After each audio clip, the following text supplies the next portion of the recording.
I'd been looking forward to the horror comedy The Blackening for several weeks, hoping it would take advantage of tropes and stereotypes to poke fun and even scold the entertainment industry for how black characters are traditionally treated and portrayed in horrors. So did it work?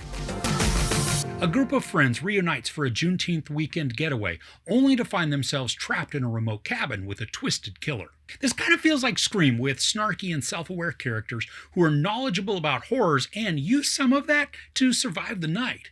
Now, I enjoyed a lot of the dynamics between the characters as we're watching friends get together for a weekend away to just drink, play games, catch up, and really let loose.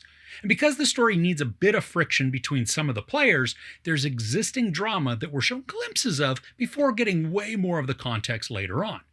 Now, the cast includes Antoinette Robertson, Dwayne Perkins, Cinqua Walls, Grace Byers, Ex Mayo, Melvin Gregg, and Jermaine Fowler. Now, some of them, like Perkins, Gregg, and Byers, they were huge standouts to me because they were able to deliver both the comedy and needed dramatic suspense that the story called for.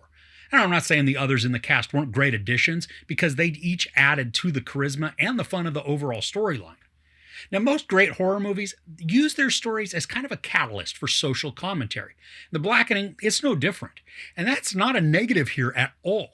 Now, within this, probably the most powerful discussion that's raised within the story is the idea of being black enough. So we watch a group of black friends call into question each other's standing. Now, obviously, you look at me, I'm not qualified to jump into this discussion and give personal insight, but I really did enjoy the conversations that were raised and also listening to the differing thoughts that each character shared. And many in the audience of my screening, they reacted to these, sometimes with gasps at what a character said to another, and then other times laughing or maybe yelling sentiments of agreement towards the screen. And it's not like this area of discussion is just a minor blip within the story. It comes about multiple times throughout, leading to believe that this is an issue that the director, Tim Story, wanted to draw attention to. But don't think that this is just a preachy movie that lays blame or even guilt on its characters. This is first a horror and then a comedy. And there were some very tense sequences that are built up thanks to ominous music, creepy angles, and then close-ups of doors just slowly creaking open. And then, of course, there's just the suspense that leads to violence, that then leads to the running and the screaming. Setting, it's a cabin in the woods, so there's automatically this sense of isolation and loneliness, which adds to the dread. And the movie also, it doesn't waste any time in setting the mood either. This starts off with a bang, and then it eases us into the rest of the anxiety. But to counter those feelings of unease, there are a lot of laughs that I thought came naturally.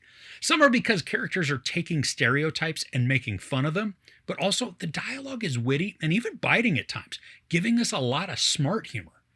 Now, in our screening, the audio mix, it was a bit wanting because some of the dialogue was muddy and hard to hear, but the majority was able to be heard, and there were many jokes that caused me to laugh out loud. Now, part of the premise for the story involves games, which the friends all went into the weekend just expecting to play. But at one point, the question of blackness comes up, and that's just how I had mentioned about the social commentary. Well, during this extended and sometimes poignant scene, there are some lines the characters utter that caught me off guard and make me just snort by what was coming out of their mouth.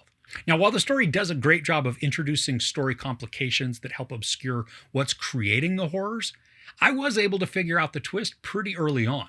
This was a little disappointing because I think the writing in this area could have been more clever to make it less obvious. But even with me being able to correctly guess, I was still having a blast with the urgent chase that ensues. I could feel my heartbeat beginning to raise some, and I was even edging towards the front of my seat with anticipation.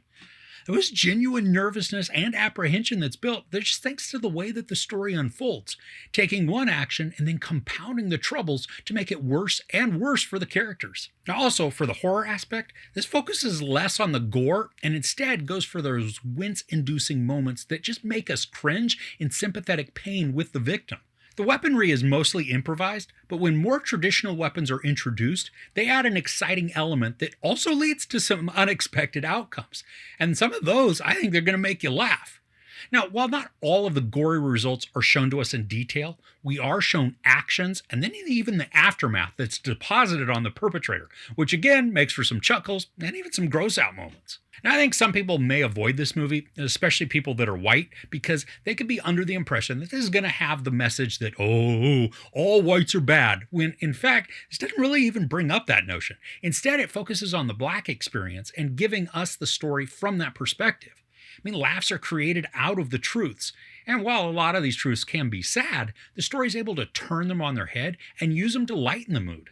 There's a mid-credit scene that does this expertly. It's a short scene, but it's pointed and funny. And then there's an oof moment that creates a lasting statement. The film is relatively short at just 98 minutes, and the pacing, it's taut and quick, creating just enough downtime in the story to let us catch our breath and let down our guard before cranking the excitement and the dread back up and creating more distress. The action and horror elements are also balanced really well with the comedy, never really favoring one over the other to a detriment.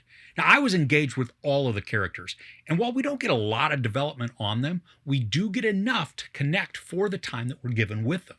I had a lot of fun with this movie, and I enjoyed how the story plays up some tropes and cliches, only to then use those same tropes and cliches as biting punchlines that elicit big laughs. This isn't the best horror comedy ever, but it's certainly one of the better ones that I've seen in quite a while. And the inclusion of a meaningful social commentary, it makes it all the more enjoyable. There's no sex or nudity, a ton of profanity, and a bunch of violence. I give The Blackening 3.5 out of 5 couches. So what are some horror comedies that you enjoy and you can't say the Evil Dead franchise? Let me know in the comments below. If you enjoyed this review, please give it a like. Also, don't forget to share and subscribe. I'm Chris. This is Movies and Munchies. Thanks for couching with me.